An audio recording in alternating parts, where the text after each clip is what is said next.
All right, here Yo, we go. man, what's good with you? What's good? What's good? What up? What How you up, feeling? man? I'm good, man. I'm feeling good. I'm feeling good. Late to the party, but I'm here. Oh yeah, man. That's all that matters, man. I just got through with my morning run, man. Got my green tea and I'm feeling good. I'm feeling good. All right, man. Yeah, yeah. I got my coffee. We caffeinated and we ready. Oh yeah, man. It's uh, crazy because I it's a local coffee shop not too far from me that I go to. And I was just like, okay, I'm gonna go to them every Monday. So yeah, usually with like extreme or avid coffee drinkers, if they do it at a set time, they want it at that set time. yeah, So I got done with my morning run. I got done around late 6. This was yesterday. Man, the coffee shop wasn't even open. And it was like, get this, this is the crazy part.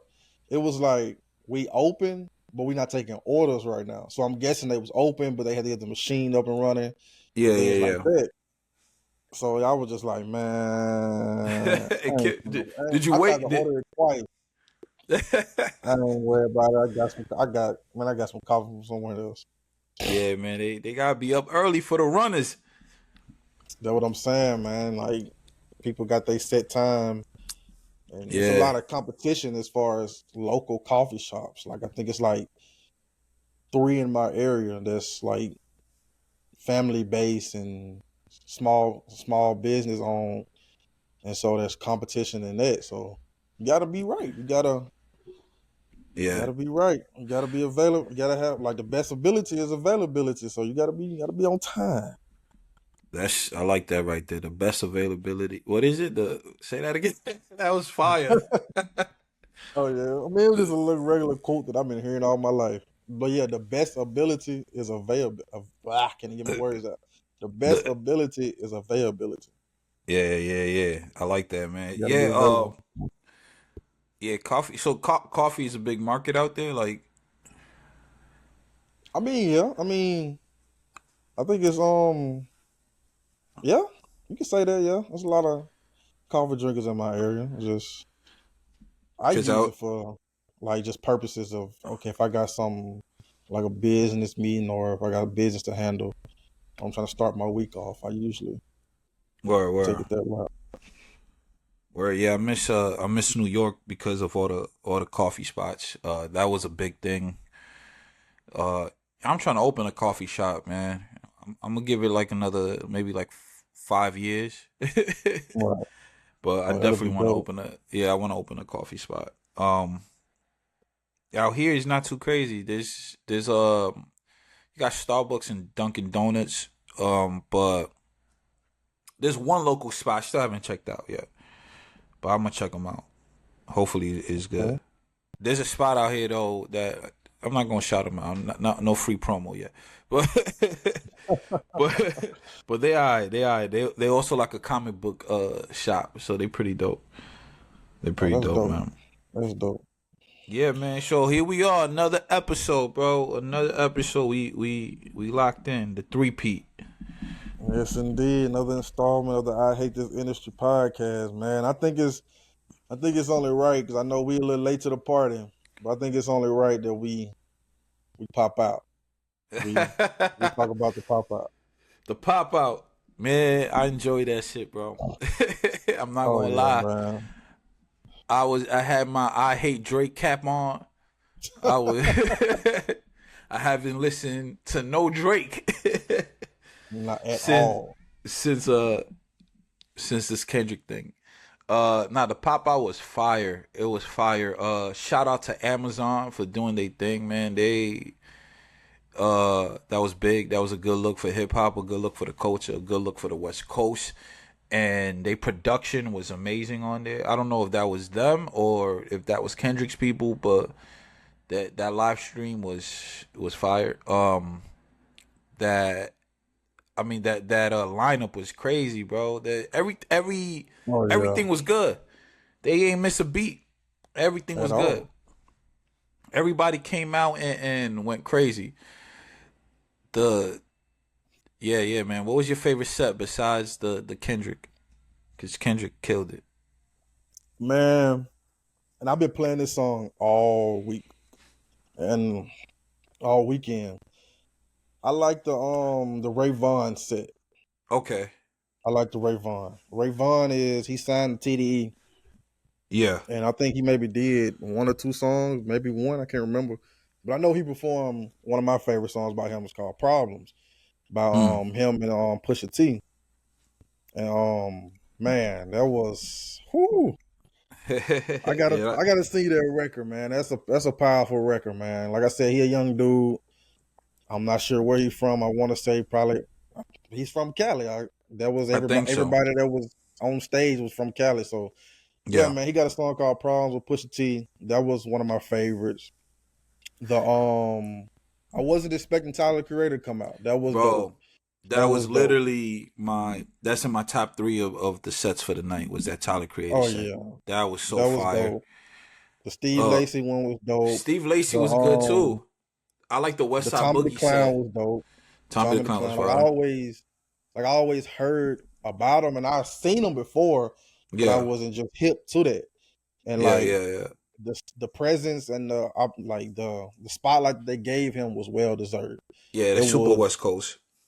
oh yeah, and what I'm just hearing the people from the West Coast talk about him, they talk about him like a Dr. Dre. They talking about him like a Snoop Dogg, like a Nipsey. Mm. Like he's there. He's a legend to them. Yeah. And Yeah, if yeah. anybody else on the outside, they don't really understand. And I'm on the outside, so I can only go by what they are saying. So yeah, man, that was dope, man. That was dope. Yeah. What about you? Uh, yeah, Tommy the Clown set was fire. I saw there was a movie that came out years ago. I think it was called Rise or something like that. It was about Yep, yep. the history behind Crumpin and all that, and that's where I first heard of Tommy the Clown. So it was dope. It was dope seeing him like that. He's a legend out there. But the Steve Lacy was fire. But all of the sets was fire. My favorite sets are the Tyler Creator set, the West Side Boogie set. Um, who else was there? West Side Boogie, Tyler Creator. Uh, I can't even. Oh, the YG set. Oh yeah. Oh Man, the yeah. YG set was so hard. Um, yeah, yeah. Those are my favorite. They were all good, but those were my favorites. And then that Kendrick set, man. Oh, Dre set Man. was pretty cool too. It was low key, but it was cool. I like the Oh yeah. transition into how he introduced the record. Oh yeah. Yeah, That that that was was dope, cool. man. That was I was crip walking the whole time, man. I ain't gonna lie to you. I was crip walking the whole time. Just I don't even know how to crip walk. I was just dancing, You man. just And it was just, man. walking It with was rhythm. truly. Oh yeah, it was truly a moment that we'll never forget. Like that was a moment in hip hop history that's forever gonna be cemented Yeah, into like forever. And and hip hop. what Yeah, Kendrick did for the city, for the state, and it was just, man, like I felt like I was almost a part of that. Like as far as West Coast, because Nipsey is one of my favorite artists, and they did a yeah. A dedication tribute. to Yeah, Nipsey, yeah, and man, that was powerful, man. That was powerful, yeah, and it was just a moment that I love that I witnessed it as far as the live stream, but I know being there was just a different set of yeah, emotions altogether. yeah. I imagine it. I imagine that was like a unhuman experience. Oh yeah, There was so man. much energy in that arena.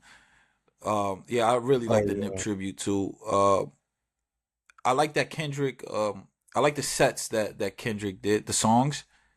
I like that he right. didn't just focus on like the diss records. He kind of went into this whole set. Um, and he just had that. He kept the energy. He was so chill and relaxed the whole time.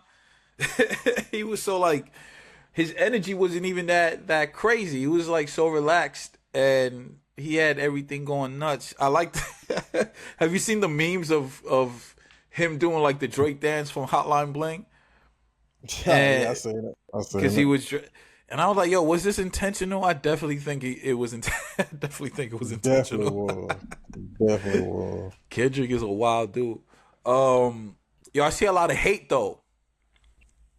I've seen a lot of hate um coming for Kendrick because of that.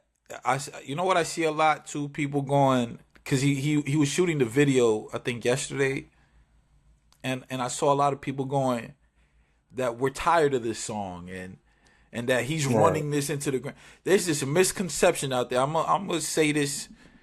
I want everybody to listen. This is truly a misconception. This is not factual by any means. I've seen this narrative that Kendrick is using this moment to become relevant and stay relevant. I want y'all to know Kendrick has never not been relevant in the past what 10 years. Absolutely. Like you, the the idea that people are saying that Kendrick is using this diss record and this moment and like this whole Drake thing to like stay relevant, stay hot is insane. Um, the the dude the music has always been good. He makes some of the best albums in hip hop. You know what I mean? So Yes, indeed. it's crazy. When I saw that, I'm like, damn man, these Drake, these they go hard, man. These certified lover boys, man. They go hard. And it's dudes. It's not even the chicks. I would, at least I think women. I would imagine women will go hard, but I see the guys going stupid for this. And I'm just like, man, y'all don't really listen to hip hop because Kendrick needing Drake to stay relevant is nuts. It's nuts. It's just a good. Uh, it was a great battle of the different styles of hip hop, of the different spaces that these artists are in, and the different like trajectory of careers. Because Drake is essentially a pop artist, and Right. the like we saw a lot exposed. And how can Kendrick run a record into the ground when the record is just popping? It's just a hot record. We have never done that with artists who catch hot records. When Drake got a hot record, it's the record of the summer, and it might go for three. It might. I've seen Drake have records that go for 2 summers, 3 summers, even. So it's like you. We have this record, which is hot and it's just is on fire right now. The fact that there's a narrative going that he's running this record into the ground is crazy. It's like, nah, you're supposed to shoot a video to it. You're supposed to build things around this record, this hot record, to make it go. Especially if you got an album coming, why not? And I just think is wild, especially considering when we had Drake with the back to back record, and that record was everywhere. So it's like, what are we talking about? But I mean, yeah, like as far as that narrative, I think I seen like a little bit of it on Twitter. But yeah, I mean, mm, yeah, that's the generation, unfortunately, that we in now. As far as it goes back to like just releasing music and people just leave it where it's at. They don't continue to promote it, then promote it, then promote it. Like people want people want product after product after product after product without nurturing and without giving life to something that's already there, that's already a moment that's being created. yeah, And so yeah, I mean it's very unfortunate that people see it like that.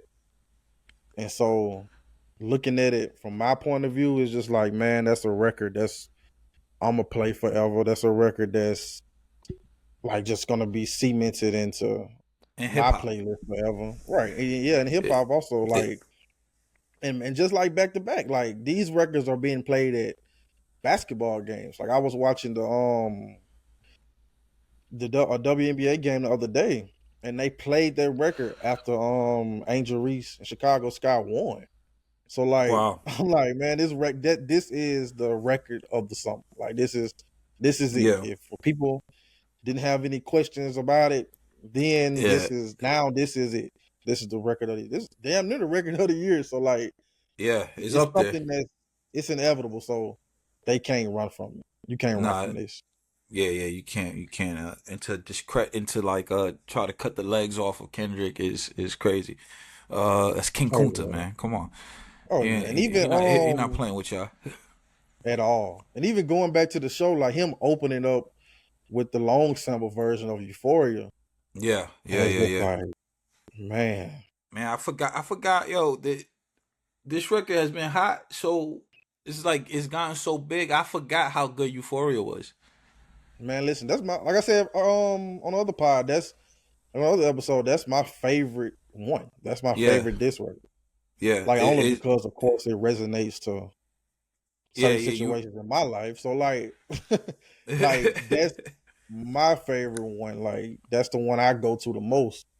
yeah, Over Not Like Us, even 616 in LA. Like that's I think Not Like Us is probably my third favorite one.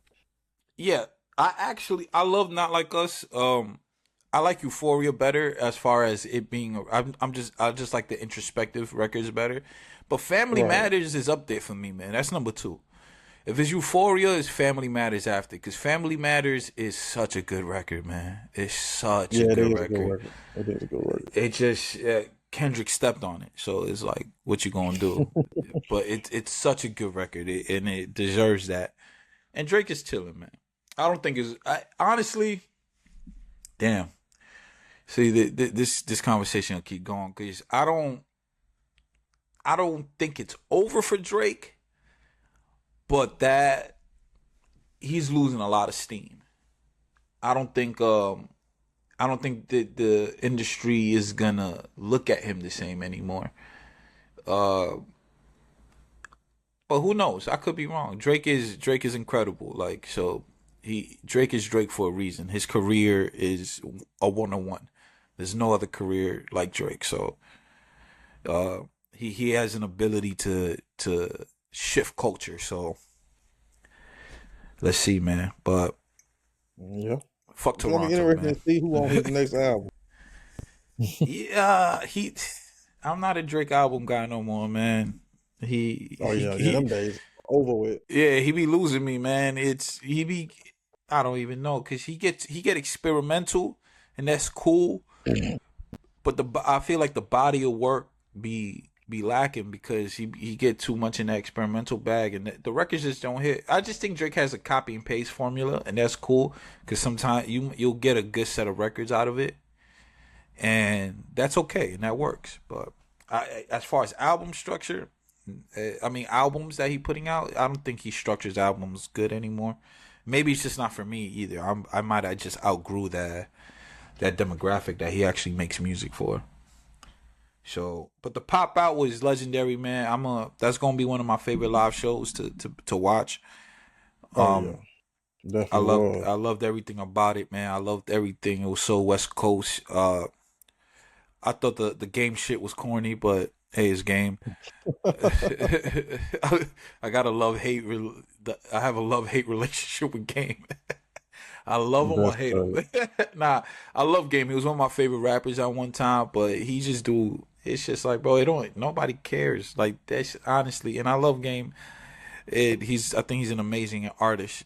But he didn't even have to say anything. It's like whatever, dude. You weren't there. It's cool. Uh, on the other end, I think Snoop Dogg was pretty. Yo, Snoop Dogg said, "You the king of this shit." Yeah, I heard he was uh, on tour. yeah, he was on I tour. I think think he was on tour. he was somewhere, but it is kind of crazy that those guys are like West Coast legends and they weren't there. But then again, I feel like this was the new West. You know what I mean? Right. Yeah, I wanted Vince Staples to pop out, but I think he was in Africa. Yeah, man, that would have been fire. That would have been so fire. What he Yeah. said, if I knew Tommy the Clown was gonna be there, I'd have canceled. He said, I've been waiting for my moment since I was 12. That's crazy. Yeah, man. But yo, the pop out on Amazon, man. The clips are all over social media and YouTube. It's such a good concert. Um, Oh yeah, yeah. he did that. He did that, and I don't think that was as much as a nail in the coffin for Drake as it was a big step forward for the West Coast and West Coast Right. hip hop Yeah, and the culture out there. I agree. Yeah, man. Well, yeah, man. What you So want to touch on next?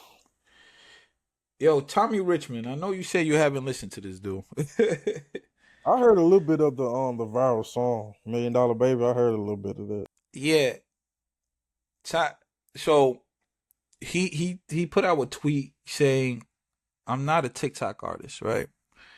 And the thing is with this dude, there's a lot of narrative that he's an industry plant and that he's that TikTok artist narrative, the industry plant narrative. And here's my thing. So what? Even if you are, even if you are a TikTok artist, even if you are industry plant, which I don't think he's not. I don't think he is an industry plant. So what? Does it matter? I don't understand why this society loves to label things so much. Like there's nothing wrong with that. I don't even know what is a TikTok artist. That is it's so stupid. My homie Soup said she hit me when I posted about it. She was like, she said, I hate this because if TikTok wasn't around, he would just be considered an artist. And it's like, yeah. Right. I also think just TikTok artist gets a bad rap, which is there's nothing wrong with it. It's like if you pop on TikTok, that doesn't make you a TikTok artist. You know what I mean? Because we did the same thing with the SoundCloud artists. We were like, oh, those are SoundCloud artists. Those are, they whatever. There was this negative narrative attached to being a SoundCloud artist, right? When we got some really dope, like culture changing artists that came from the SoundCloud era, right? We don't get Lil Uzi Vert without SoundCloud. We don't get XXXTentacion without that. We don't. I think Russ was on SoundCloud. That whole lo-fi movement came from the SoundCloud era, and that pushed hip hop for a while. So I don't think it's a bad thing. I think it just there's this narrative about it. I don't know why people feel like it's like the gimmick rapper. I feel like it's that version of that, just rebranded into, oh, you're a TikTok artist. Where it's like, shit, if you any kind of artist, you are winning. Some of y'all be making talking that shit and they not even relevant. You're not even on the scoreboard. So I mean, I get what he was trying. He was trying to disassociate himself from that. But bro, so what? So what if they think you're a TikTok artist? You got 2 records right now that are going, and he's not. For a little history, I don't know too much about Tommy Richmond, but what I do know is that he's been in the game. I do know that. He just didn't get one. He caught one with this. He's been on Brent Fire's label. So he's been on a few projects over there, a few records. I'm pretty sure he's been writing over there. So it's like, yeah, we got to stop that. And he's not an industry plant. The industry plant conversation is a whole nother conversation. But yeah, what you think about the whole TikTok artist thing? Oh yeah, that industry plant thing is it's a narrative. Whole other conversation. I was gonna mention the same analogy that you gave with the SoundCloud thing and people being labeled as a SoundCloud rapper or SoundCloud artist. And like the biggest difference is people was releasing their music on SoundCloud. People are releasing their music on DSPs, and it just so happened to blow up on TikTok. They're not distributing on TikTok. And so, I mean, yeah, it's kind of, well, I ain't gonna say Vine. Vine was like just 6 seconds and things like that. But yeah, it was just, that's like a weird thing for me, like just to even fathom on that point, because it's like, if I blow up, like, am I automatically labeled as a TikTok artist if my song blow up? Like, what if my song blow up on Twitter? Am I a Twitter rapper? Like, like it's just the cool thing to say, just, I blew up on TikTok, I did this and that. Like, if anybody in any position in this generation would love to blow up on TikTok. That's my thing. That's why it's like, I don't understand why there's such a negative connotation to it, or why artists even take that as a negative thing. And the thing is, this is the other part of the conversation. TikTok is doing exactly what it's supposed to do. Like, there's artists that specifically built marketing plans and based off of TikTok. So they know TikTok is this tool that they could utilize that gets music going in a certain way. Its outreach is great. You could not only that, you could create it into a trendy thing, right? It turns into a moment, and then that moment continues to grow because other people pick it up, and people create dances to it, do everything. So TikTok is a tool that every artist should be utilizing, especially if you. They are now. Here's the thing: there are artists who create music specifically for TikTok because they know what TikTok will do, right? Right. Yeah. I don't think even with that, I don't think that makes you a TikTok. I don't even know what a TikTok artist is, but TikTok is a machine, like a record label. It's a machine, and it's doing what it's supposed to do. If it didn't, we wouldn't give a damn about it. You know, it wouldn't even be worth talking about. So, I think, use TikTok. Fuck it, be a TikTok artist. Be a Twitter artist. Be anywhere where that helps your career. I think you should utilize those platforms and utilize those tools. And I don't think a negative connotation should be attached to being a TikTok artist or being any type of artist that where you utilize the tools that are out there for you. What's crazy is that all of these things help the independent artists. All of these things help the major artists to now create these narratives that these things label you as a certain type of artist is so crazy to me. When this industry, the music industry, is a place where artists struggled to come up and to build their careers. Well, before you had to catch somebody from a label. You know, the independent hustle was so much different. Now with all these tools and platforms, y'all still complaining. It's just crazy. I mean, yeah, it is. That sentiment alone is just like anybody, like I said before, anybody in his position would love to be labeled as that. And it creates a stream of revenue that you just didn't think about or just didn't really just, not necessarily didn't think about, but it creates a stream of revenue. Like Yeah. all these platforms do, Instagram, Twitter, TikTok. So promote your music on these platforms, and all it takes is one. Yeah. In this generation, your music can be trash and music can be good. All it takes is one, and they're gonna blow it up if people gravitate to it and things like that. And then the label will. I will say this though. I will say this. I ain't saying you could be labeled as that, but I can understand if someone calls someone a TikTok artist if they're independent and they song blow up off TikTok and they get signed off that. Okay. Let's say they have one song out or a couple songs out and one of those songs blow up on TikTok. Like it's being distributed, it's being heavily marketed on TikTok and things like that. It blows up millions and millions and hundreds of millions of views and things like that. And the label sees that and they say, hey, TikTok is on the only platform that they have this hundreds of millions of views on. Like it has to be centered around just that. Like they don't have the hundreds of millions of views on Facebook, Twitter, Instagram, Snapchat. So if they have that, I can understand if they was signed off that record if it blew up on TikTok. Yeah. So I can understand that part.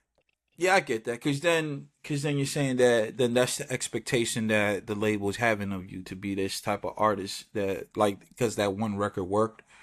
So right. they signed you based off of that. So now that's what they expect from you, and that's how they kind of build your career, or try to push you. That's kind of a bad thing to go off of for as far as the artist.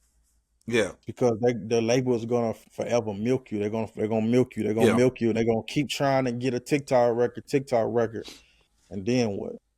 Yeah, that's the thing. There's this. I don't think there's TikTok artists unless you are artist that's signed by TikTok, and you've built, and then your career is built off of just making these TikTok records, like you're saying. I think that's what we should define as a TikTok artist. There are TikTok songs. Right, so I think if you're making TikTok music for TikTok, or you make out of, every 3-4 records you make, you're making one record to throw on TikTok to work that. I think that's just smart business.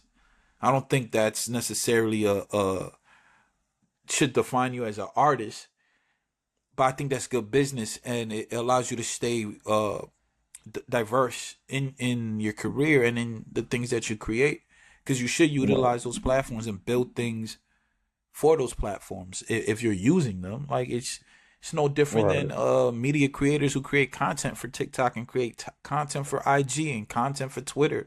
It's like you create these different style of content pieces for these different platforms, because the certain type of reel that works on Twitter might not work on IG, you know? So it I think you mold your career and the things you create to use these platforms, because those are the things that propel you forward, and like you say, it brings in different revenue income revenues, or not even income, or just fan revenue, everything. You open more floodgates as you utilize all these platforms and create content for that.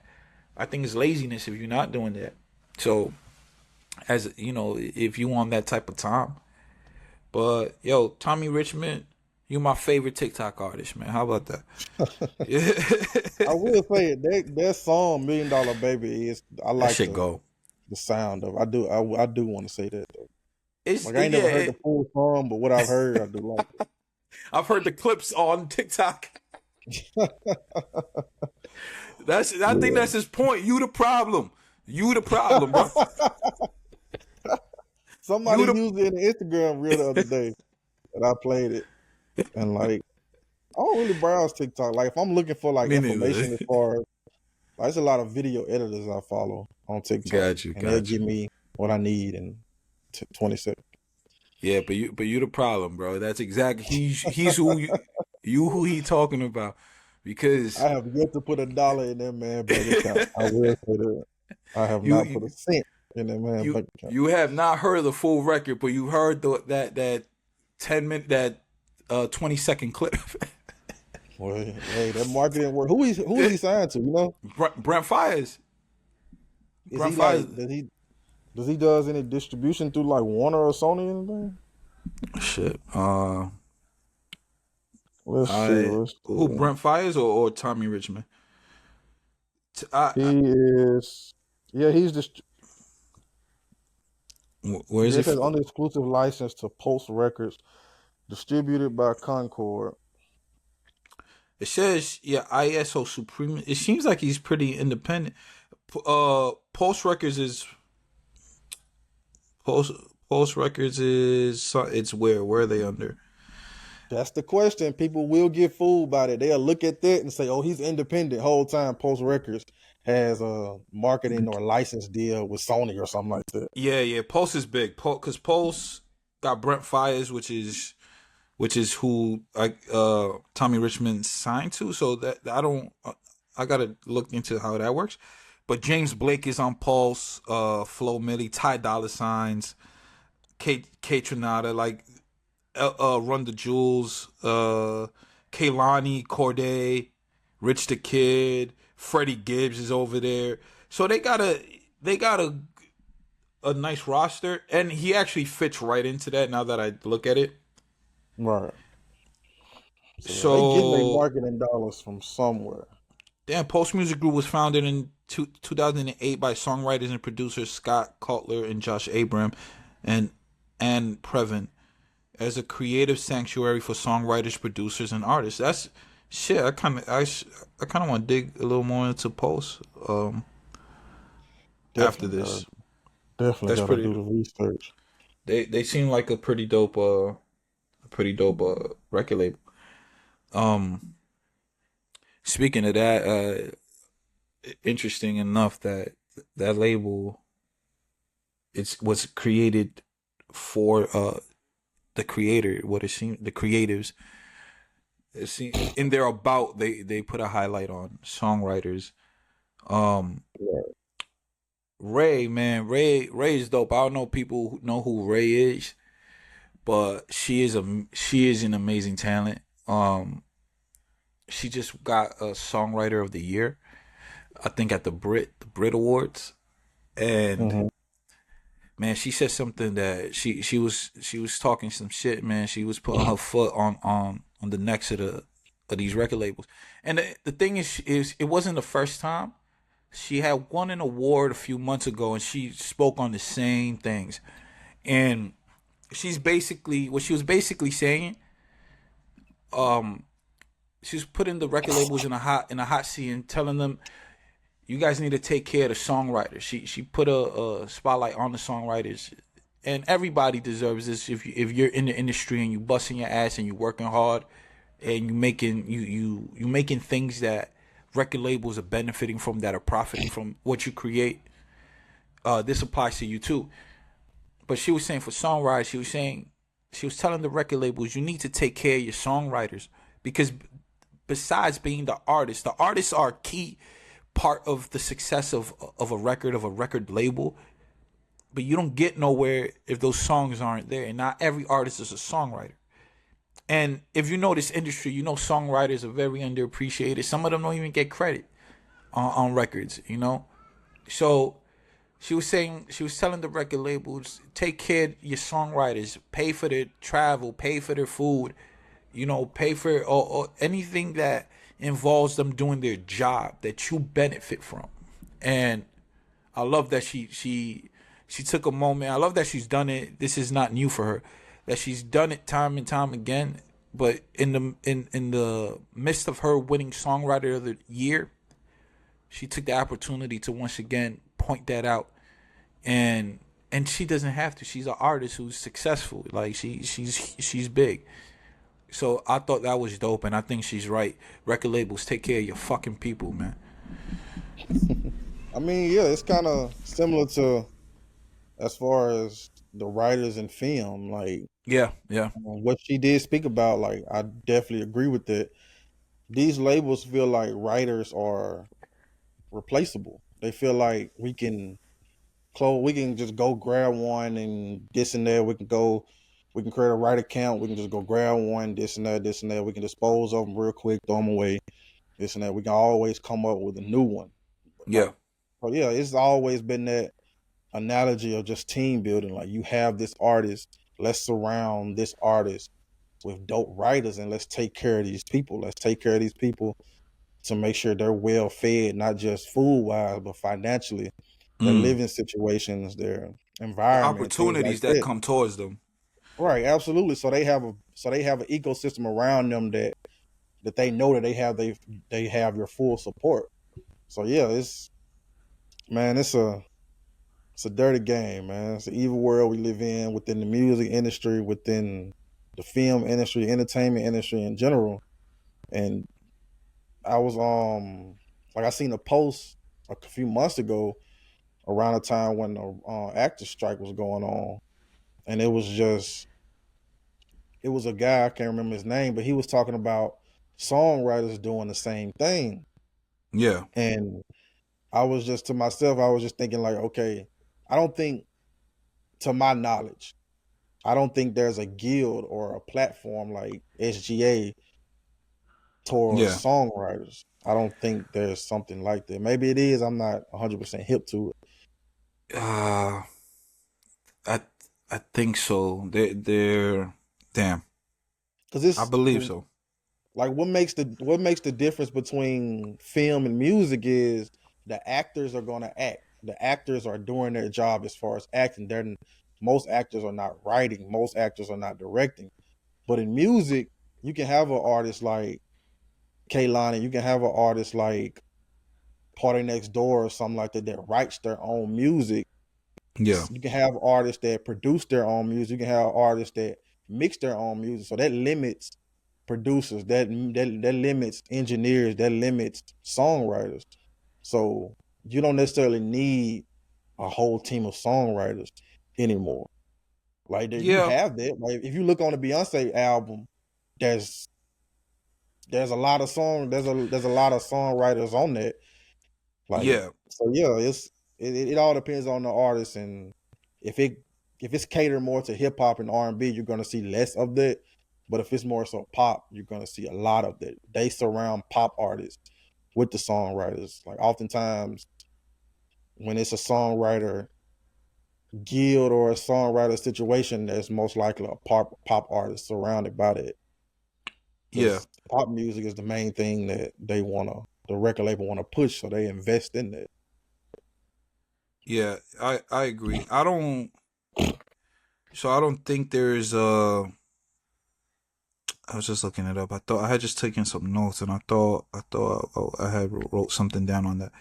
But yeah, I don't believe there's like like how there's a actors guild like SAG. I don't believe we have that for the music industry. I think Did I that's say always been the SGA? I meant SAG. I said SGA. SA. Wait, what? It's I think I SAG, said right? I think I said SGA, I think. Oh I meant shit, no, SAG. SAG. Yeah, SAG. But yeah, you can go Um, ahead. I don't. I think that's been the fight for a lot of people in the industry. I know I've heard talks about back in the day Suge Knight, I think Irv Gotti. There was like a collection of people who were trying to make this happen and Yeah, put Jay together. Prince. Yeah. Jay Prince, yeah, there was a whole Mhm. collection of. I've heard Joe Button speak on it, saying that he would be willing to be involved in something like that. I've heard Nori speak on it, so it's definitely a thing that. But we don't have that. What the music industry has is things that protect the music, not so much what protects the artist and or the creative. And I think that's where it gets a little shaky because this industry robs you, man. The entertainment industry, but specifically the music industry, it they I mean you could go back in to the beginnings of this industry. It's always been the creative kind of has always been on the short end of it Right. because the creative usually doesn't have leverage. All they have is talent. Today we're in the industry where we have the creative has leverage because they it's more independent. They be able to build a career kind of outside of the industry and then be able to leverage that for the industry, which is ideally what a lot of artists should do. But you didn't have that, so artists been getting robbed forever. The TLC story is iconic, right? They were like the top selling group in America.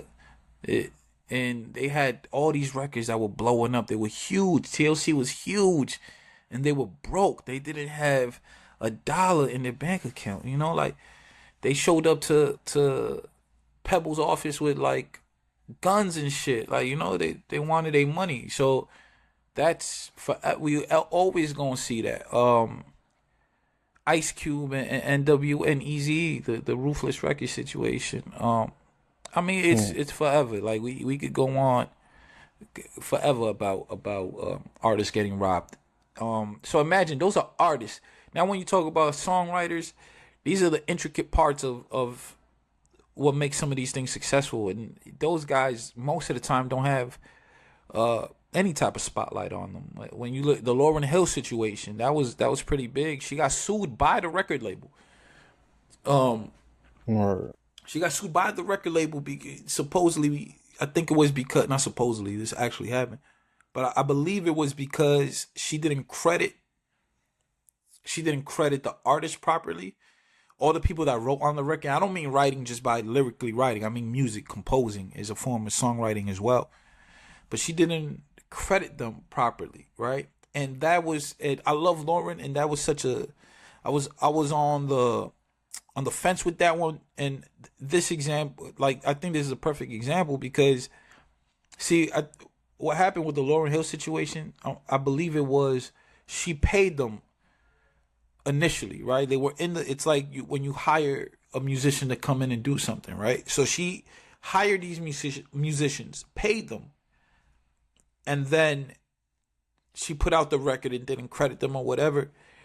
And that's a little iffy for me because you got paid and you would just pay. You would just a work to work to hire. What is it? Work to hire. Like I paid you for your services. If your contract didn't include credit you wanted credit. You want all. If your contract didn't include all these things that that came with your service, then am I entitled to give you that just offer you plain on the record, even though I paid you and you would just work for hire? Right. And that sucks if you're on the other end. But imagine if you Lawrence camp and Lawrence people, and it's like, I mean, I paid you for and you gain notoriety either way, because whether I credit you or not, somewhere it's written that you created on this album.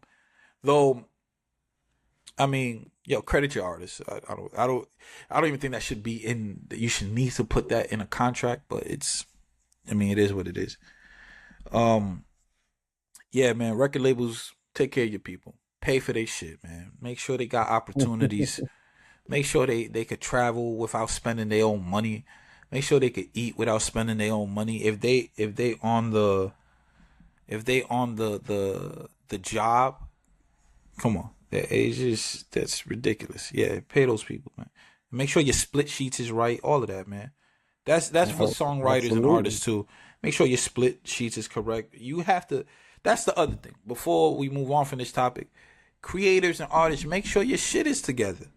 It can't always be the label's fault. Like I hate this industry too, but it can't always be the label's fault. You know what I mean? You're not always the data machine. They do what the machine's supposed to do. You should do your due diligence and have your business right. And at this point of the industry, we at this point of the industry, you shouldn't have to. That shouldn't have to be said because there's so much information out there. Go over there, baby. Go. Daddy's working. Go. I'll be there in a second. What? You gonna stay here? Okay. Well, I'm working. So,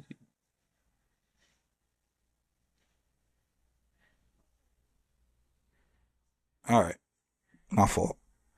No, you good. You good. Go. I'll be right there, Anakin.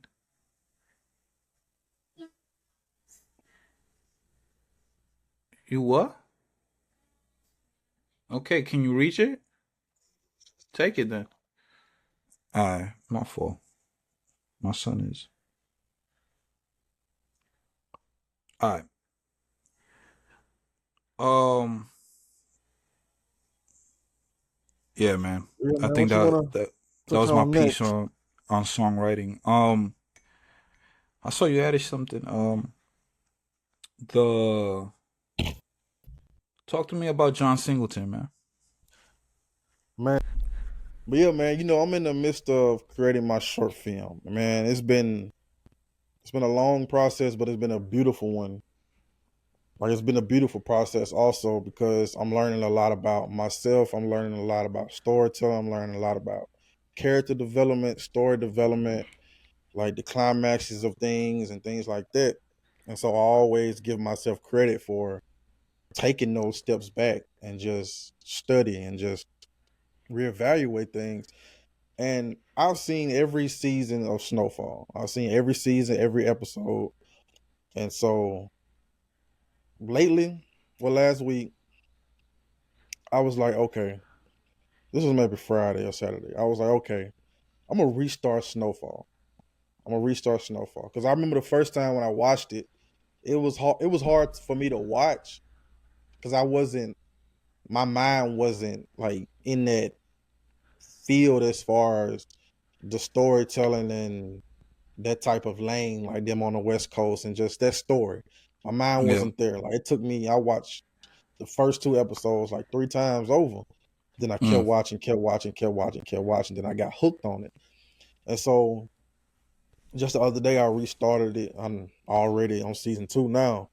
And I was just looking back and I've seen um damn, I can't even think of Boys in the Hood. Like I've seen Boys in the Hood at a young age. So I kind of understand John Singleton's vision. Like I understand his like directorial moments and his thoughts and things like that. And the what he was raised around and him putting it on film and things like that.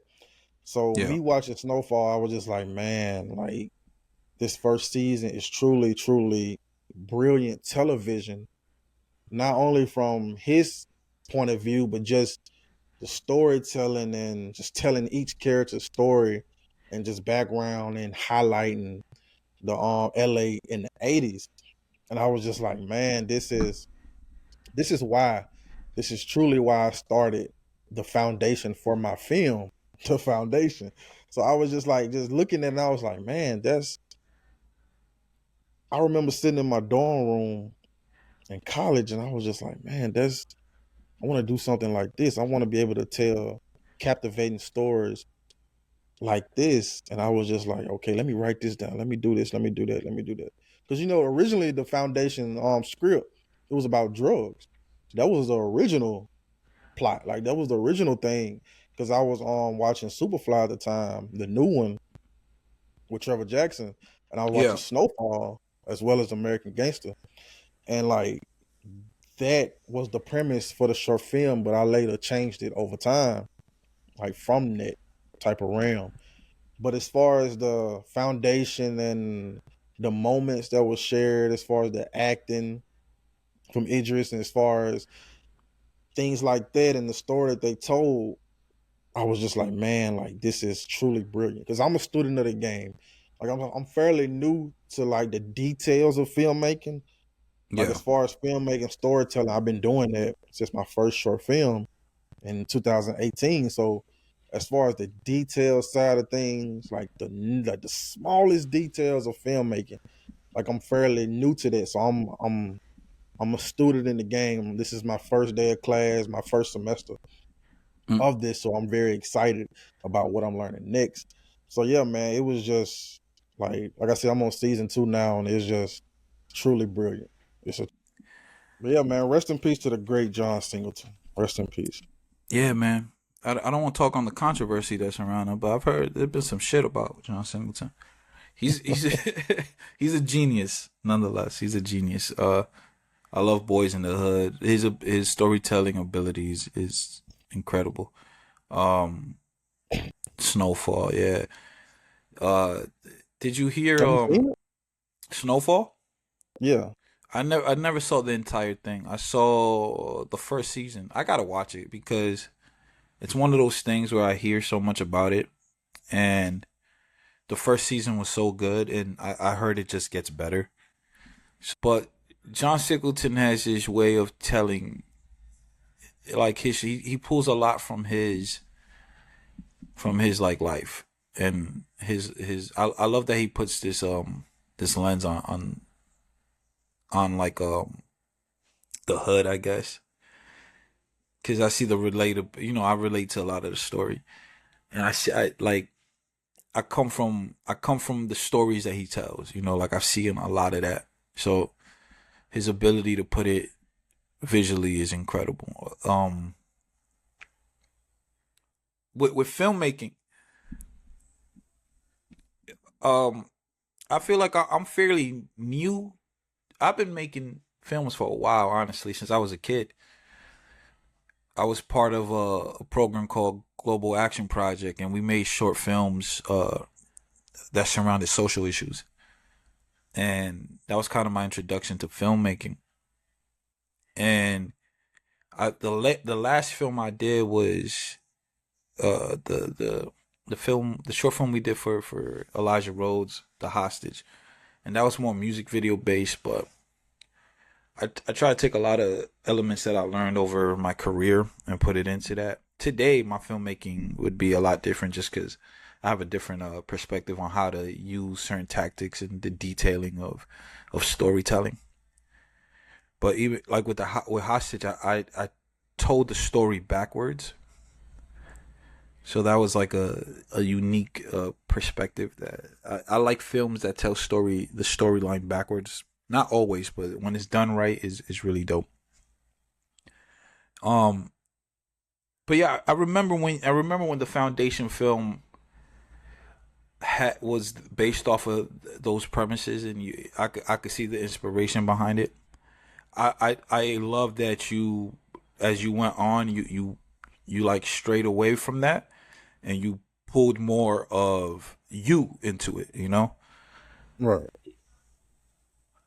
So like as a writer and a filmmaker, I was like, man, like I feel like that's you starting to develop your own style, and that's always the thing with filmmaking, right? It's like developing your own style. That's why somebody like John Singleton is amazing. I'm a Spike Lee guy, right? So I love John Singleton, but I'm a Spike Lee guy as far as filmmaking and Oh yeah, me storytelling, too. Me because of too. his perspective when as he tells stories, the certain type of shots he uses, the like the how the camera, like all these different things, how he pieces together the editing, the cutting style. Like I became such a fan of that. And it was just stylistically how he's telling the story, not even script wise, which those are incredible as well, but stylistically how he was telling the stories that he was telling. Um, I fell in love with that, and I think as filmmakers and writers and creators, that's the thing we chase the most, is the stylistically what's yours, like the what's original to you. And originality could be you cropping uh from different, scrapbooking different styles that you're influenced by, and you put it all together and it makes your style. But I feel like that's the chase as a creative, is how to tell stories through your style. And Absolutely. yeah, I think John Singleton is a great example of that. Even though I think what I he did mean, to Tupac was fucked up, but it's okay. I mean, yeah, that's been my whole thing as far like I got it written down for one of my goals this year. Like that was my whole thing is just trying to find my style, just trying to develop my Mm, own unique word. style when it comes to color grading, when it comes to filmmaking, Yeah. when it comes to camera angles and things like that. Like how you say, like how Spike Lee has the roller style where he has Yeah. the camera Yeah. locked on a roller and it's I love moving. I love that you said that, man. Oh I yeah, didn't mention it, but that's like such a unique thing he does that oh man, I fell in love with that when I first saw it, and then I dove into it, and yeah, right. man. Yeah, that Oh roll yeah, that oh yeah. that camera roller style is crazy. That track, man. Oh yeah, that is though. That's my whole thing because I'm a big advocate. I'm a big supporter of Malcolm X. So Oh just my god, watching yeah. that and just hearing the voiceover Mhm. when this Denzel was doing throughout that film and watching She's Gotta Have It, watching Crooklyn, Do the Right Thing, Doodle, Crooklyn. yeah. Like I was seeing an interview with I forgot the guy name, but he was in Do the Right Thing. He was the guy that they stepped on his shoes. Yeah. Oh, yeah. Yeah. Yeah. Yeah. I can't remember his name. Giovanni, I think it's some Giovanni or something like that. Yeah. I was watching, they did a remake of that, and I was just like, man, that's truly dope. And just seeing Spike Lee at Knicks games still thriving and still working in film, Yeah. like I would love to not only just sit down with him or meet him, I would love to pick his brain. Like I would love to be able to experience that. Yeah. You know what's funny? And I met him when I was part of Global Action Project. I met him at like at a mixer or something like that. Not a mixer. It was like so Global Action Project, which is a nonprofit, right?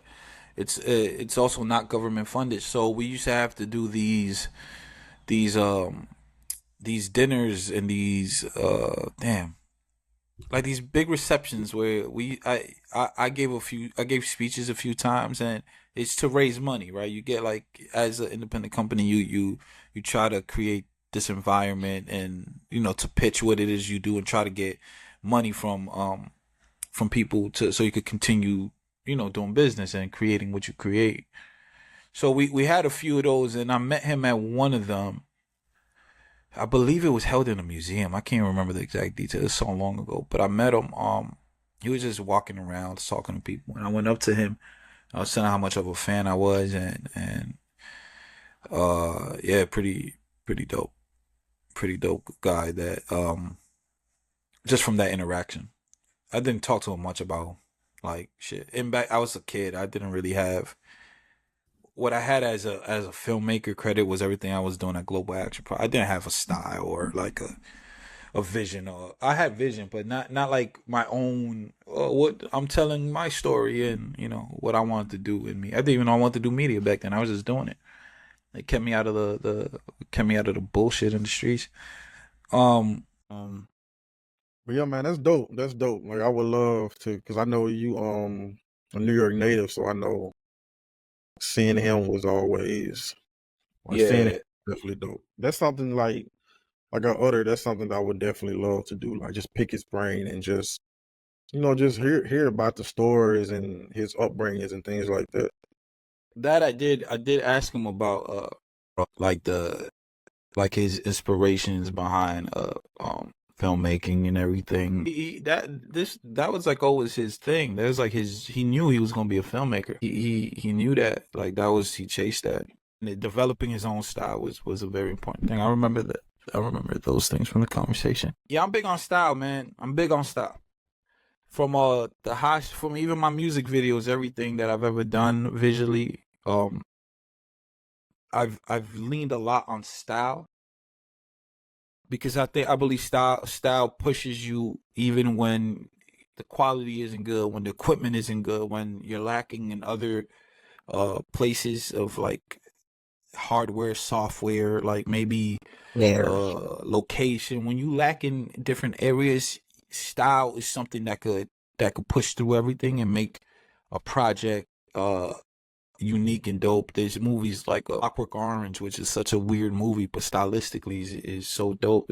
I like it because of the style it has. There's so many movies that I've watched over the years that I'm a fan of because of style, and not so much the film. More of the style of the film, the style of the directing, of the producing, the shots. So I watch things sometimes because I like the just the style, the production style. So I think that's very important.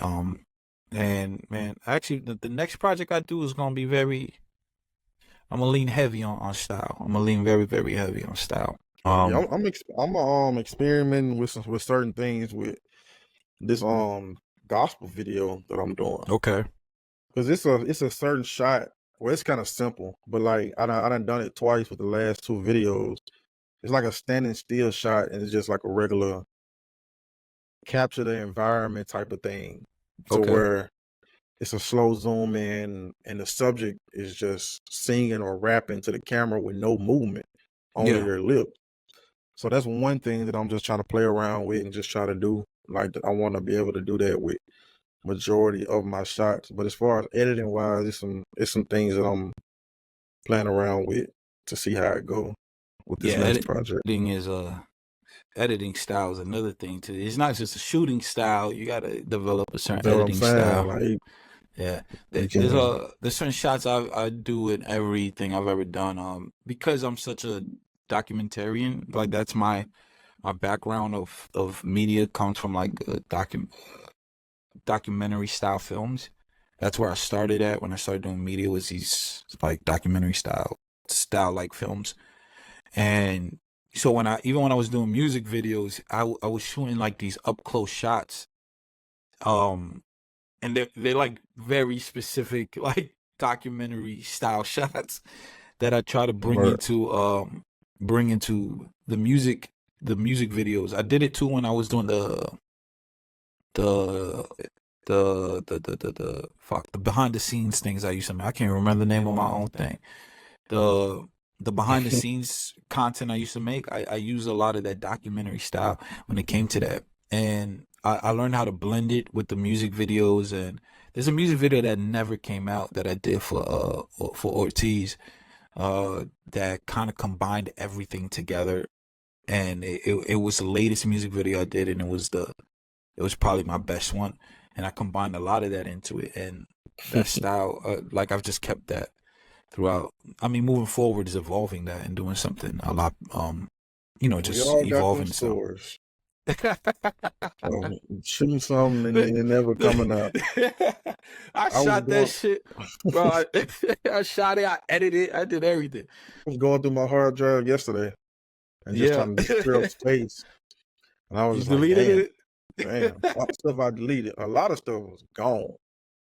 And like mentally, I would never revisit it. Even like there's certain things on my portfolio I just refuse to put on there, even though the work that I did was dope. Yeah. The mental attachment to it is just like it ain't that dope to where it's above everything else that I'm doing. So like it's just certain things that I just never revisit, and I deleted yesterday. And plus, I had to clear up some space, so had to cut the dead weight. So that's Yeah. yeah, man. For real, man. You gotta cut the dead weight, man. Yeah.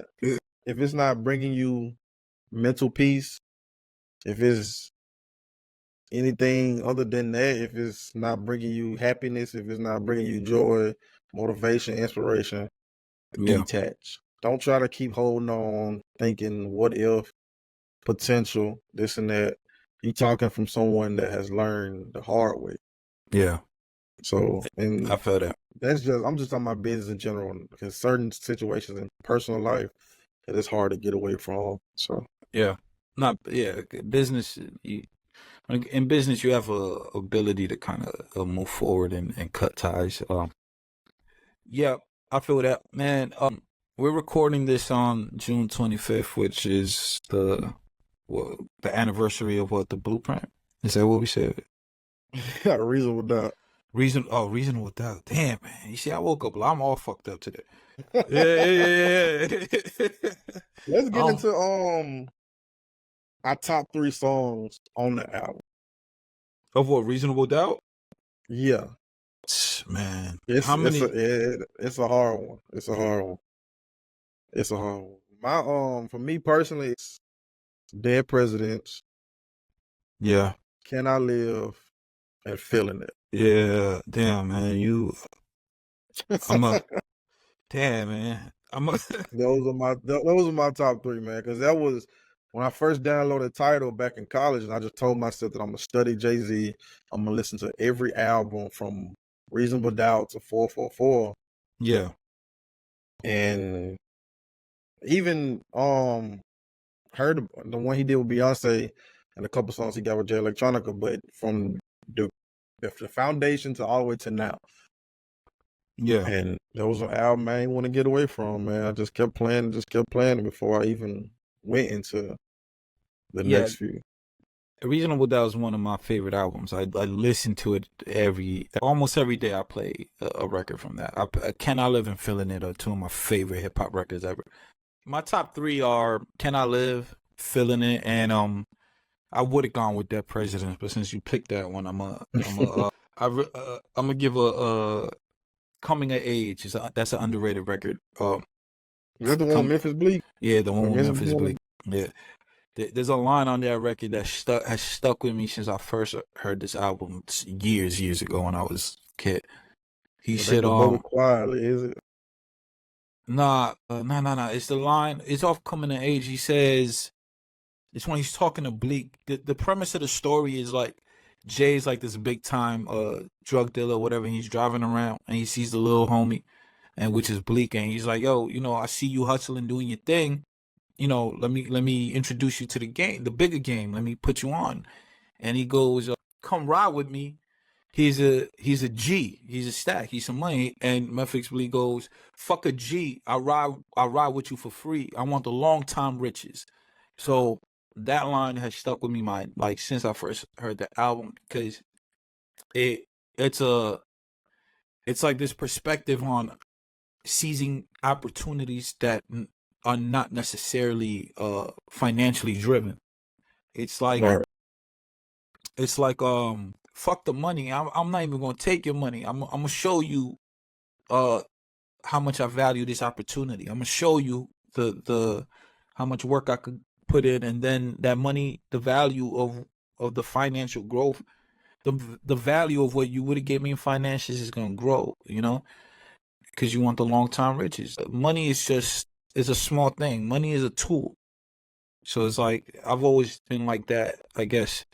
That shaped a lot of my perspective too towards opportunity, where it's like I want the long time riches, not even necessarily just a long time financial benefits. I want the long time riches. I want the long time wealth. I want the long time experience, the long time opportunities. But those three records, man, right Absolutely. there. Can I Live has another one. Man, Can I Live has so many quotables. It's I'd rather die enormous than live dormant. Fuck it, that's how we on it. I love that.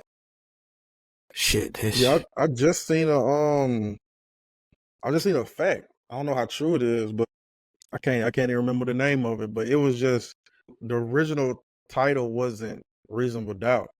Mm, It was like something of him being labeled a certain way, and he was just like, "Nah, I don't. I want the people to label me as that. I don't want to come out the gate as that." Because you know, Jay-Z got quotes of him saying like he spent his whole life making this album, yeah, and like him putting it out at 26, and it's just like, yeah, man, because if you listen to it now, it just seemed like he was just so ahead of his time as far as what he was talking about. Now I heard Guru over said everything that he says is true. Everything that he doesn't lie on his records. And he said that's Jay-Z's biggest flaw. That's the chink in his armor, that he yeah, doesn't lie on his records. So just listening to Reasonable Doubt and just today, like of course it came out the year I was born. So like just listening to it today, it was just, man, the yeah, man was ahead of his time, man. It's definitely one of my favorite albums hundred by percent. him. Definitely top three. Like Yeah, definitely top three. yeah, it's up there for me. Yeah, you know, it's funny. Reasonable Doubt was his final attempt at the music industry. Right. If that didn't work, he was done with the music industry. Yeah, I did hear So about that. so it's like some people don't know the Hawaiian Sophie J. They don't know that you know that version of Jay-Z where his whole style was different. It's he took on this mafioso personality and that character after all his attempts. I don't know if he took it on more than the way his life uh was gone is he became that because and I believe before that he didn't have Dame Dash involved. I don't think Biggs was involved yet. So that was like his shot. It I want to say that they want priority. They want priority for distribution, I think. Yeah, early records. But nobody wanted to sign Jay. Nobody wanted to sign him. He was kind of being laughed at because the music, like you said, well, you said that was a quote from Guru that he don't lie in his records. That's the chink in his armor, and it Right. is because it makes him hard to relate to when you're not of that ilk, right? So if you don't Right. Yeah. understand the story, if you don't connect to the story, or you can't appreciate the story, because I hear that a lot. People say they can't. He's just unrelatable. Even from then, Reasonable Doubt flopped. It wasn't. It didn't sell records. It flopped when it came out. It over Right. time Yeah. it became a really great album. I believe it went diamond eventually. But he's unrelatable to people back then if you didn't come from that, and people didn't want to hear that smooth, charismatic, you know, also gang street tales. They didn't want that shit. And then he wasn't so much. He was cool. He was too cool, bro. I Well, love he it. opened the album with Mary J. Like, come With on, Mary man. J. That's a really good record too. But I mean, I even then, it cannot. was just you knock something. Oh no, I was charging up there. Oh, okay, okay. Even then, everything, the beats, everything, it was just different from what was going on. So it wasn't caught on. I've heard tons of stories of people not wanting to allow Jay up at the radio, like he was being laughed at in the industry. They're like, "What the hell are you doing? Like, who are you?" And these guys, yo, Rockefeller they were buying out the bar. They were doing everything off their money, man. Street money. Like, we being real. So he was living like that. That shit was real. And the Rockefeller method, granted, people were doing it before Hove. Hove was not the first guy to do it. Master P was out there. I got to look into. I don't know the time frame in which Tech Nine and them. I just watched the ICP interview on Drink Champs. They were independent out the gate. They were like independent in 1990, 91, 92.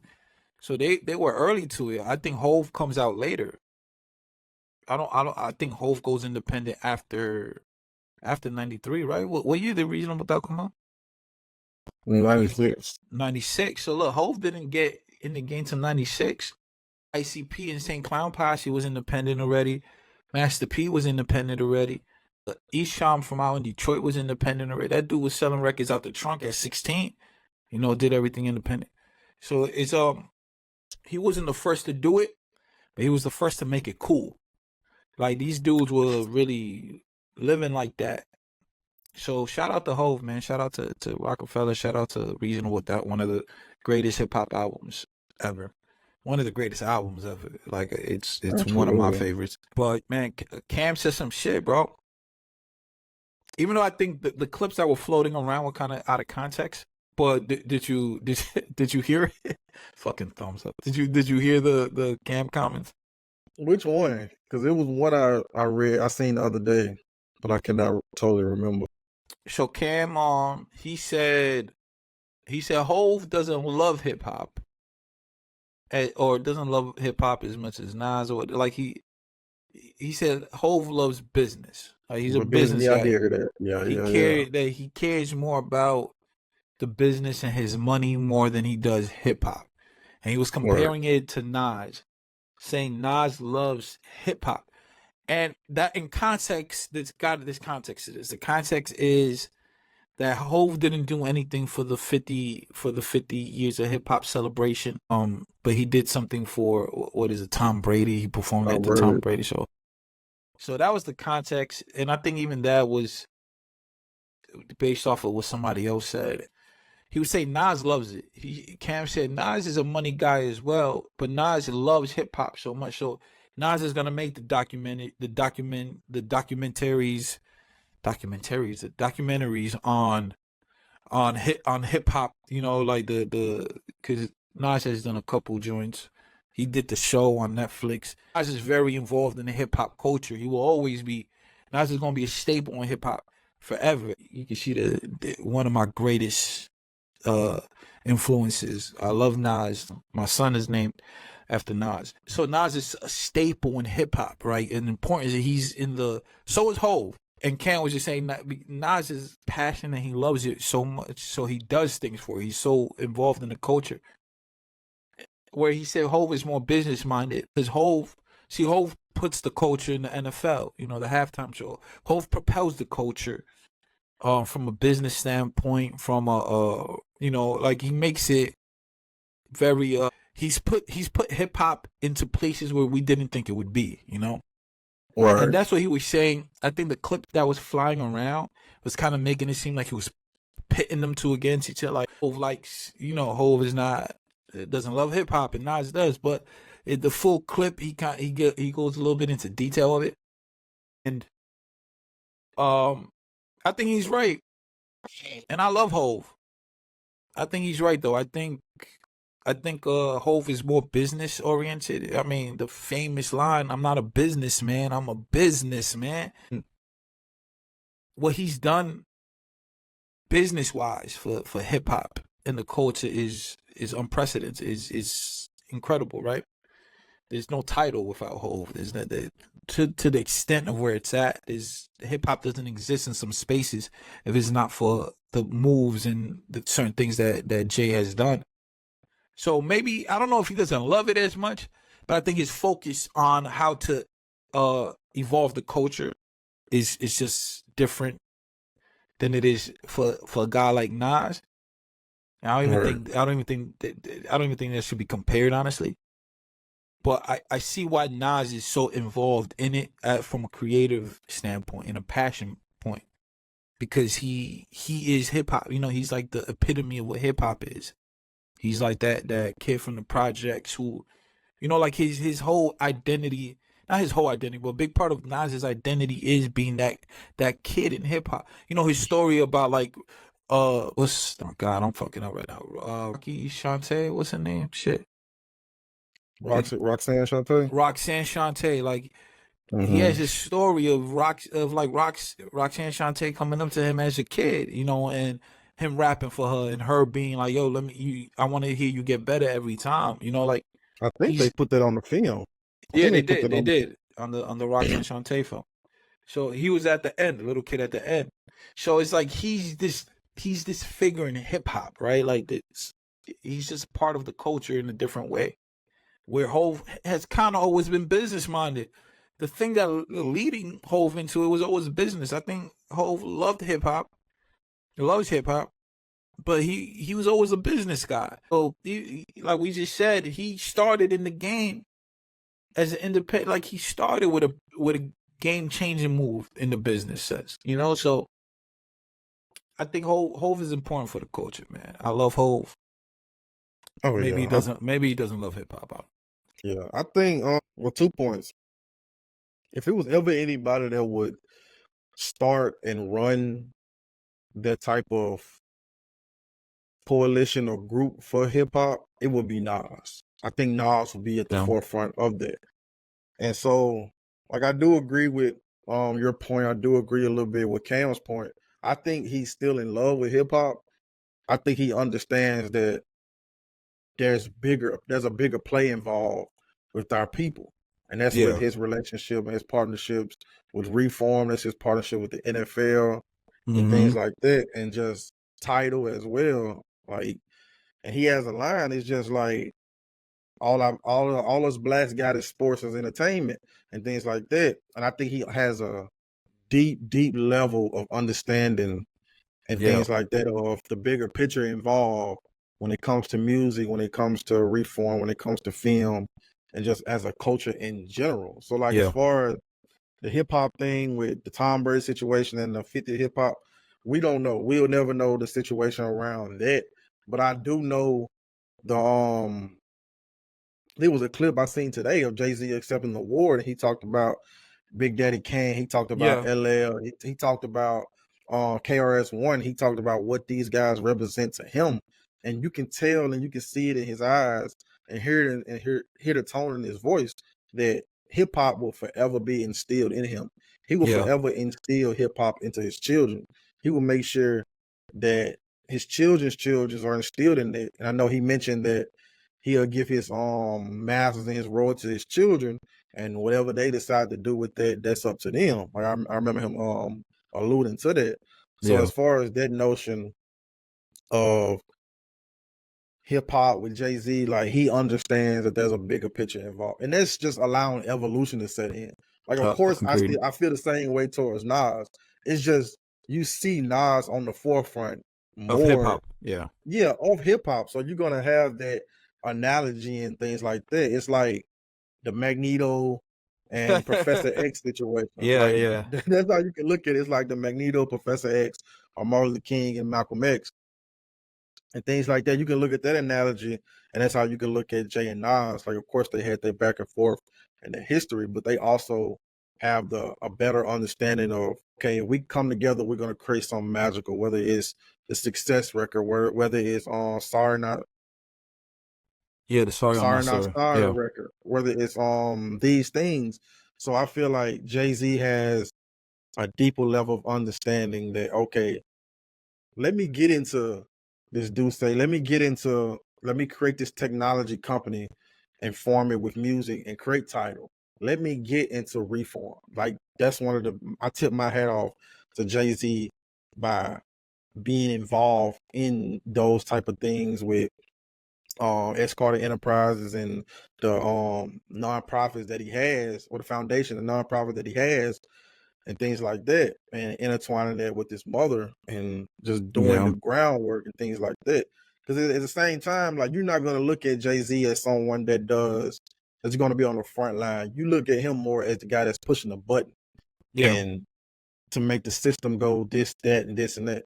And all in all, man, that's why I look up to him as a person in business, because I don't know him personally, so I can't look up to him as a person. Like I look up to him in the business aspect only what I see. So and only what I study. So I tip my hat off to Jay-Z, Nas, and people like that have done the groundwork, that has been in the game for 30 years and 20 years, that has shown us, quite frankly, the blueprint of how to do this. Like, okay, let's start Rockefeller. Let's evolve that and partner with Live Nation, and let's start Rock Yeah. Nation. Like, let's get into a Reform Alliance. Let's do this partnership with the NFL. Let's get Rihanna. Let's get Dr. Dre. Let's get these guys perform at the Super Bowl. And people got to understand that it's bigger than music. Like, music is Yeah, just the driving ship to help get us there. Like, I yeah, always said this with my company. Like, my company slogan in the beginning was built off music. I want to use music as the driving ship to get there so I can expand. Like, I'm always in the position to expand just my business in general. And I take that model from Nas, from Hov, from Nipsey, and people like that. So we just seeing the evolution of these guys. Like, over time, we're gonna see that in Kendrick, J. Cole, and Drake. We're gonna see that evolution within those guys in about 10 to 15 years, and we seeing it now. So yeah. Yeah, yeah, it's a Ho's beautiful been in thing. the game a long time, so his perspective is very different.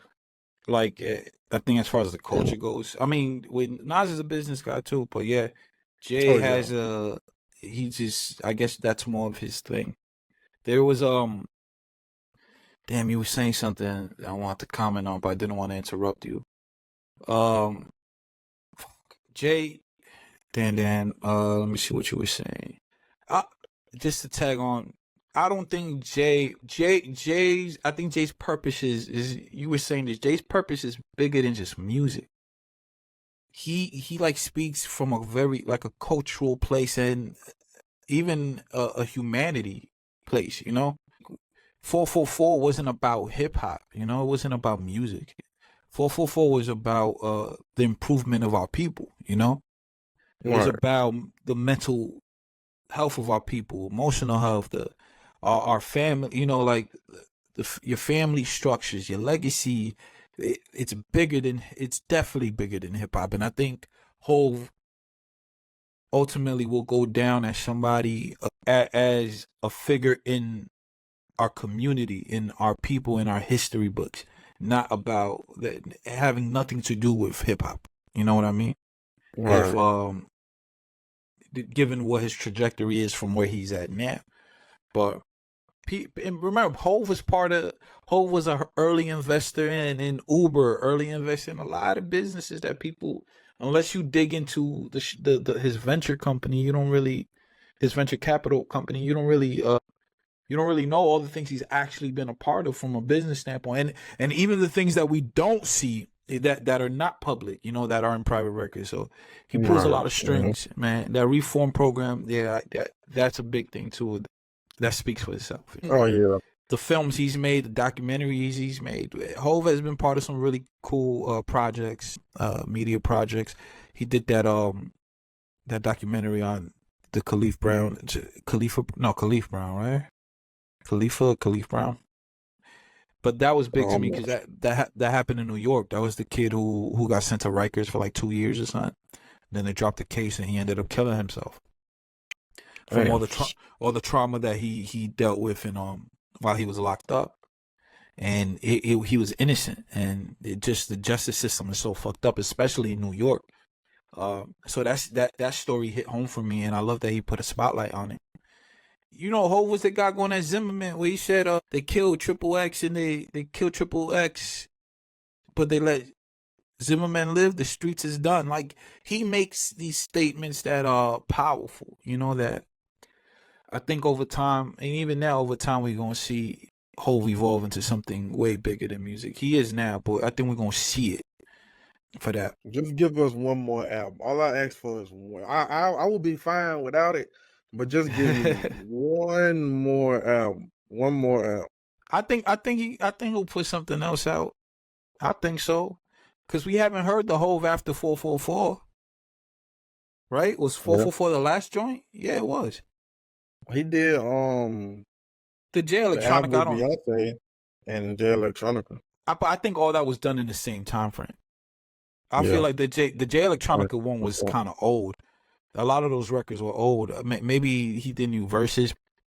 I mean, like a structured album. Something that like telling his story from today, his perspective where he's at today.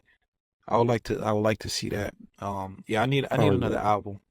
I need Yeah. another album from all. What you said about him being just not more focused on just making music, I think that's a perfect segue to the intro track to Nick's Mm. Grant album, Sunday Dinner.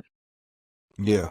That's the perfect segue to that. And it was this song because I was watching this YouTuber just doing lifestyle content, Okay. and they played a song called Since Elementary. I was just like, damn, what's this? Yeah. So I downloaded, listened to it, but then I was just like, okay, I want to hear more of who this guy is. So Nick Grant, I think he's from Carolina. I can't remember which one, North or South. I can't remember which one. So I'm not even gonna try to get that misconstrued.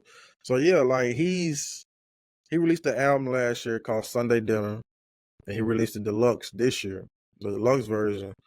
And I heard the full album over the weekend.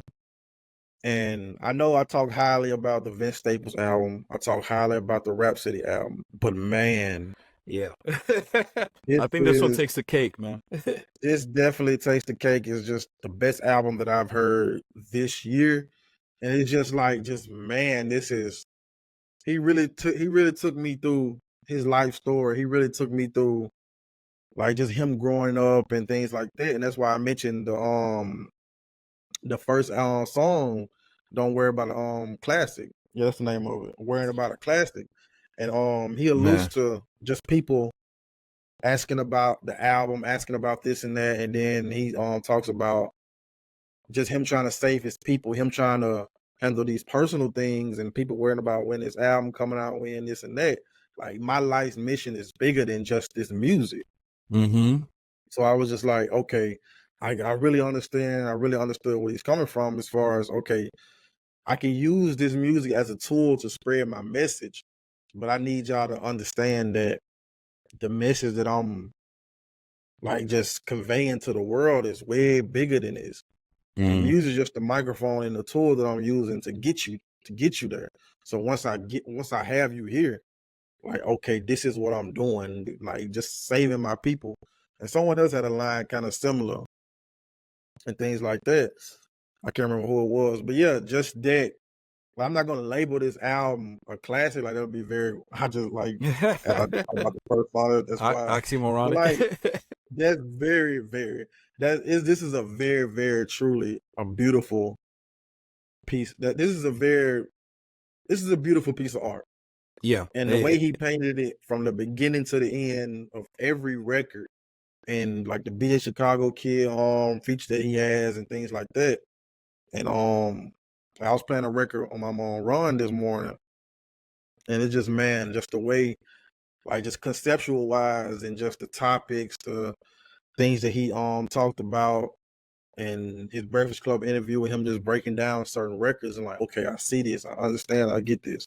Like, man, this is an album I'm gonna live with for the rest of my life. And like I would love to not only interview him, but I would love to work with him one day and just get him like on a future project or something like that, man. It's something that we gotta just Work on. some has to connect in the future on that end, because I love to just see where his mind was and his inner thoughts, if he'd like to share that during this moment of creating this. Because if you're gonna create a piece of art like this, there's something that was going on within your life for you to put this out. Mm-hmm. There was something going on. He's been in the game for a minute, I just learned. So like there's something that happened. 'Cause I know he had a situation with a room full of mirrors and TDE Punch that he don't really like to talk about. So I knew there was a lot of things that happened in the past that led him to release this project. And then Sunday Dinner is just, that's the perfect title for this album, because he was just talking about how like they looked at Sunday Dinner as their staple, their moment. Like they look forward to that throughout the week, like something that his grandma spoke about. So like that title meant the world to him on that aspect. It's just, Yeah. I'm ready to listen to it again, man. I'm gonna lie to you. Well, It's a moment. I mean, yeah, you put me on, man, because it is when you put a thumbs up. Son of a bitch. Anyway, I've been going like this. I just realized. Look, motherfucker, I knew it. All right. There you go. There you go. Yeah, it is. That's right. Yeah, no, man. You sending me that, man, that shit blew my mind. Talk about cinematic pieces, bro. It was so well put together, so well constructed. The skits, everything. The opening record was everything, man. He gripped me from. He pulled me in from the first 7 seconds. Really, that is hard to do. Like listening to what is it, like a voicemail that plays in the beginning, or like a phone call, and then going into the record. I mean, Yeah. I was captivating from the moment. Man, I needed everything on this album. I needed to hear it. Like the Oh space I'm yeah, at in man. life, with this album is made for me. You know what I mean? That Know Your Worth record, amazing, right? Incredible. Yeah. Count your blessings, the Can't, frenemies, man. bro. That's a Bravo. powerful. There was something on here that, man, he said on Bravo, he said, you work your whole life to get rich, then get aired out. But Bravo, though. And I was like, fuck. I was like, damn. And that, man, when you look at hip hop and the things that are going on, and I don't like to highlight these things, but they do happen, especially in this culture. And it's reasons why I hate this industry. Is a lot of kids, man, fall victim, man, to gun violence and all that in this culture, man. And a lot of it surrounds just hip hop because of how they choose to use their voice and amplify things. That line was just like a very, because that's something that sits on my mind a lot when I think about this business. But when he said that, and not just in this industry but in life, it's like, yo, you work your whole life to get rich, and then you get killed, and then the sarcasm of like, but Bravo though, like, good going. Right. Yeah. That whole record, Bravo, it has that kind of tempo to it, and it was it everything, man. Frenemies, everything, man. I was so glad you sent me this album. Dope Fiends Oh theme, yeah. man. This album's getting another listen, a lot of listens from me, man. This is gonna be the theme, my theme music for a little bit. Incredible Oh yeah. rapping, incredible production, voice present, everything. This dude is. I don't know as much as you know about him, but off my first listen to the album, just incredible. It's an album I'm gonna listen to for a long time. Oh yeah. Right now, it's gonna be that and Rhapsody's album.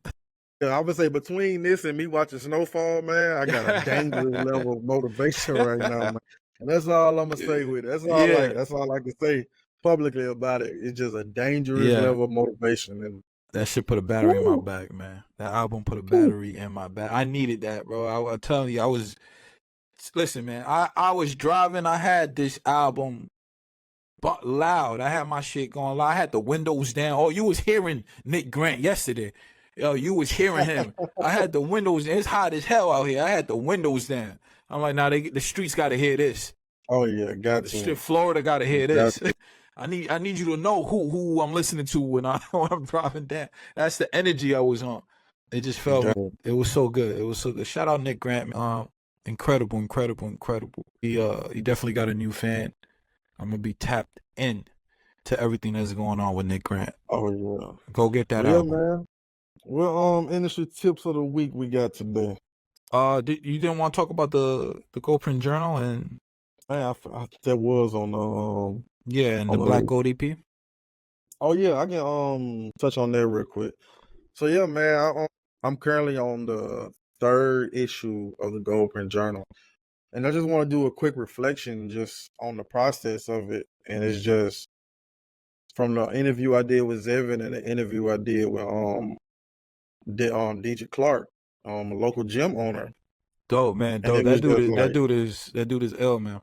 That dude. Man, definitely is. Like, it was times where. Oh, you can go ahead. What you was saying? No, I was gonna say, and just to prep, before you get into it, just a quick giving you some flowers, man. The quality of the Go Print Journal is incredible.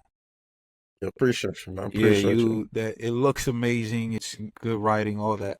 The dudes, Zevin, I have more of a knowledge of because I've spoke to him and I've known him. I've known him through you for a long time, so I'm more in tune with his story. Plus, I listen to the music. But Right. what's the dude's name? Clark. Kendrick Clark. Yeah. See, I would have never known about. I would have never known who he was had you not put a spotlight on him.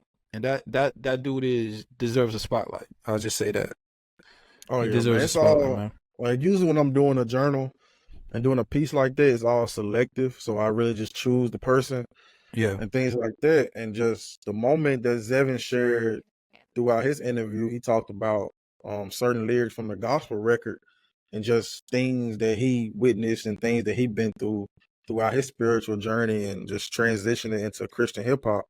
And I thought that was just, man, just a beautiful moment that he shared. And so when we put that out, it was just like it was a very good moment to like just put that out to the world and things like that. And then to the local gym on DJ Clark, it was a moment within that interview where I was just like, man, like I almost teared up a little bit, got emotional, because within that he talked about certain success stories within his gym, and usually someone to talk about like an athlete or someone that came through. But within that, he talked about a young man that lacked confidence. And within that confidence, he was like getting picked on and bullied at school and things like that. And then once his dad started driving him to Deidre to the gym, things like that, Deidre just put him through like just certain things to build his confidence. And he was like just seeing that level of confidence of the young man picking his chin up, shoulders up, just staying firm within his walk and the way he talked and the way he moved himself and carried himself. He was just like, man, that was his biggest success story. So it Wow. was just a good moment to like just to witness is to talk about. Cause like usually when I do content and things like that, I'm a forever promote it. Like to this day, I'm a promote it because it's still fairly new. I think both of them came out this year, so it's still fairly new. And like it was just like a beautiful moment that both of those guys shared. And hopefully we can just continue to just keep pushing it, and just the world to hear it and things like that. And as far as the people on the local tip to just go witness it for themselves, that Support that business, man. absolutely within That's the body Body Shop shop. Edge. Yeah, it's called the Body You, Shop Edge, that DJ's gym in you Brookhaven, know, Mississippi. what's funny? The first time I heard that was Zevin on a Mm-hmm. record. I don't know if this record came out or if it was a verse he did for one of my joints. But Right. he said I'm at the body shop. Damn, he said something. He said he went off. But he said I'm at Oh the yeah. body shop getting my something like that. And I was like, what is he talking? I thought he was talking about self improvement. And then Nah, he goes to that gym also. watching his content, like the content Zevin puts up, I saw him like at the gym. He was like, I'm at the body shop, whatever it was. I was like, oh shit, that was a gym. And that was the first time I heard. I heard it from a Zevin verse. And then you did this entire article on him. So that was dope to see, and seeing how a local artist supports that business and puts it into the music, and how that could connect. And me being somebody who consumes the music, consumes your content, and then seeing the business being highlighted. When I pull up to Mississippi, I gotta go check out the body shop, man. Oh yeah, definitely got to, man. Like I said, it was just a beautiful thing to just witness. Like, when I went, when I talked to him about it, like he was just very, very excited about the opportunity, and I was just like, man, like this is gonna be a moment. And the moment I left, I was just like, this is the best thing that I've ever filmed. Like, this is the Wow. best moment as far as filmmaking wise and storytelling wise that I've been a part of, and it still Yeah. is to this day. And so, man, I might mess around and release a clip today. So yeah, it was just a good moment to witness, man. And we I'm finna start the groundwork for issue number 3. I mean, not issue number 3, issue number 4. I don't I ain't gonna say I don't have anyone in mind, but it's just some behind the scenes things I'm working on for that one. Cause you know me, I'm in competition with myself. So I enhance my quality with each release. And Yeah. so when it comes to that, I want the storytelling to be grand. I want the storytelling to be inspirational, motivational, even emotional. And so that's something I'm always trying to captivate within what I'm doing. So yeah, man, it was a beautiful thing. And as far as the Black Gold EP, Yeah. like, I ain't really have too much to say about that. It was just like we the rollout has been kind of started with that, but we kind of gearing up and we kind of ramping up things with that by releasing the therapy intro yesterday. Yeah, I And saw that. more clips are gonna come throughout the next few weeks. So yeah, man, we created a whole like just moment behind it and just a narrative of just like redemption, just faith and gratitude and things like that. And what we did with the gospel experience, man, it's a truly beautiful moment by what we captured and the interviews that we did, the shots that we did, and just the therapy session as a whole that we did with a woman that he knows from his hometown. So yeah, man, it was just a beautiful moment that we're gonna give to the world, and however they perceive it, that's how they perceive it. So yeah, I man, love it, man. I love it. I think it's a very yeah, appreciate you. It's a very beautiful moment that we created, man. And I don't have a date for the EP, but man, I'm working around the clock as far as trying to like just get structure it together. things. Yeah, trying to structure things. The art cover is done. Art cover been done for a few weeks now, so Fire. that's out Yeah. the way. And as far as mixing and mastering, we still doing things behind Yeah. the scenes on that end. So The that poem that you needed is for that project? yeah. Yeah. I started I got a few I've Wait, written wait, like wait, wait, wait. No, wait, the one I sent you the other day. No, not the one I sent you like the other month. That's for the yeah. album. The one I talked Oh, about me like mixing to that's for the early EP. today. That's for the Got you, EP. got you, got you. Okay. Yeah, Yeah. I started writing. I wrote a few pieces already.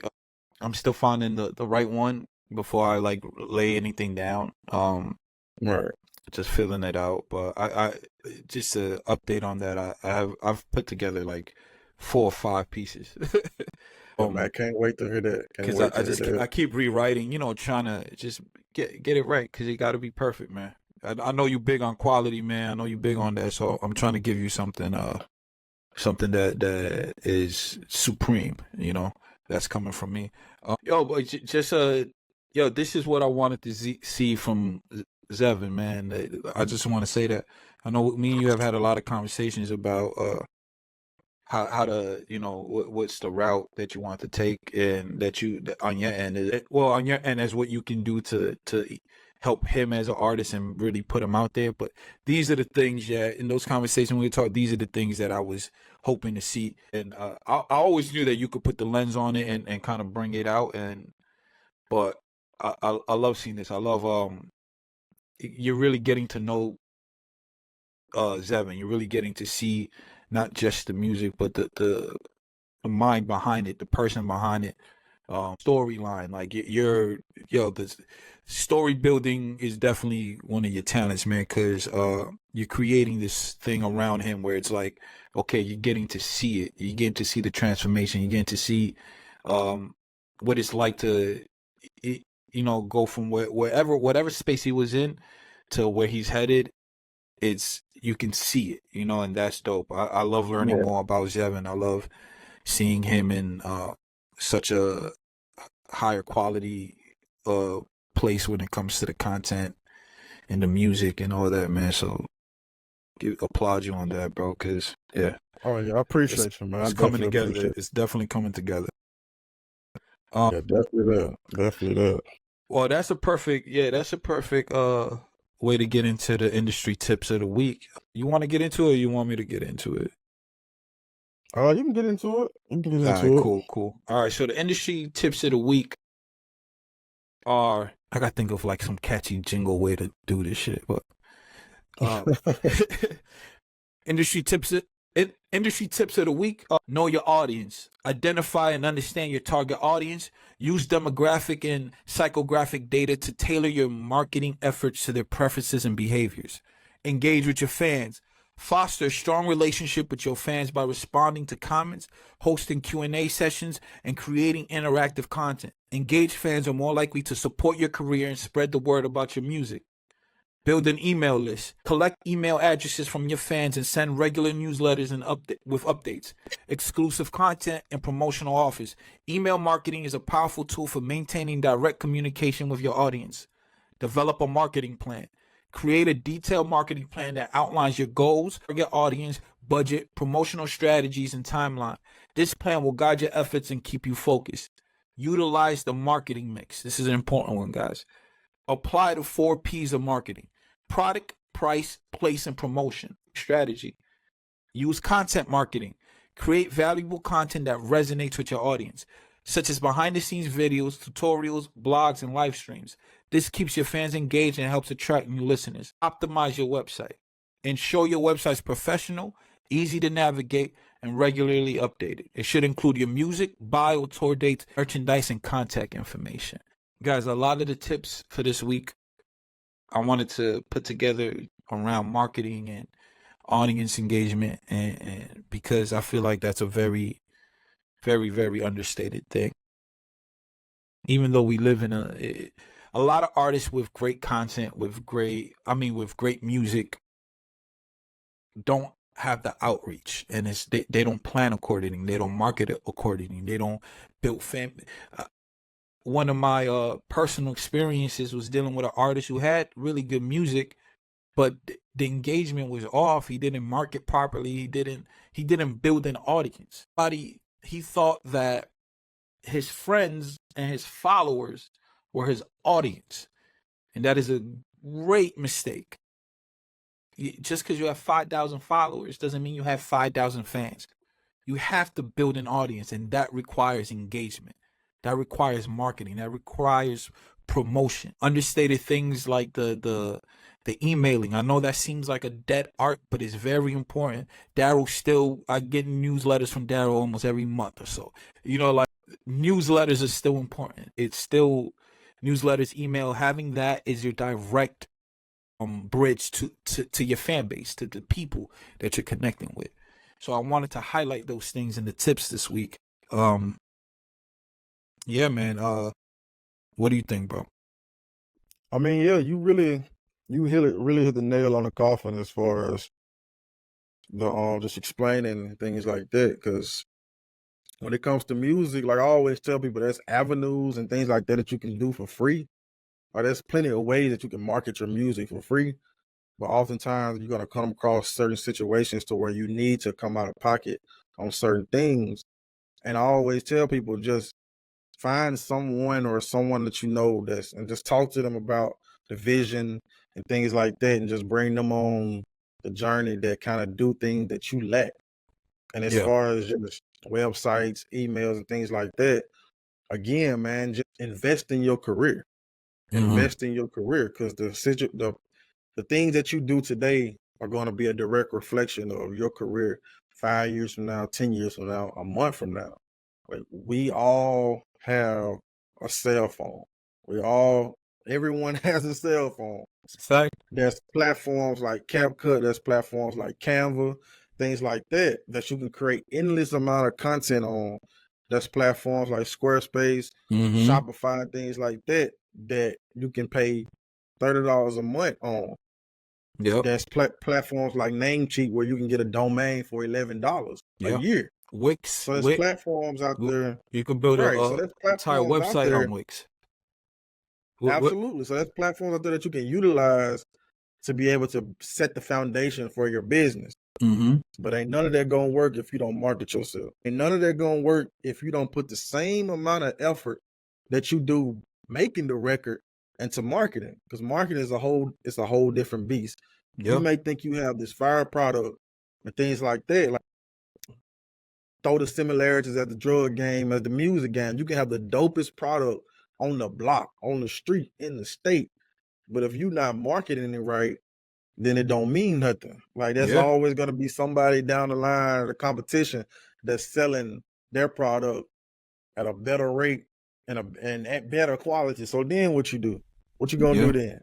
So yeah, you have to put the same effort into making that product And then that's when it comes to stretching it out. Like what you said on the other podcast, you got to make Stretching the the dope coke out. stretch. Absolutely, Make you the got to dope stretch the stretch. coke out. That's a fact. And sometimes you gotta get free Absolutely. samples, man. The fiends gotta eat. Your fiends are your greatest marketing sometimes. Absolutely. And Your that's what promo Franklin team. did. That's what Yeah. Franklin did on Snowfall when they first started doing the deals in the neighborhood with Leon and Kevin. Leon and Kevin didn't understand that first. Like he was giving the dope away to the fiends for free. Yep. And they was like, man, what's that? What's this, this, and that? And they know that they're gonna get hooked on it. They know they're gonna keep coming for more. And that's when you give them a price. That's when you leverage a price. That's when you do this and that. So again, you have to put that same effort and that same exciting feeling that you have making the record into marketing, because marketing is an art form as well. You have to look at it as an art form. Yeah.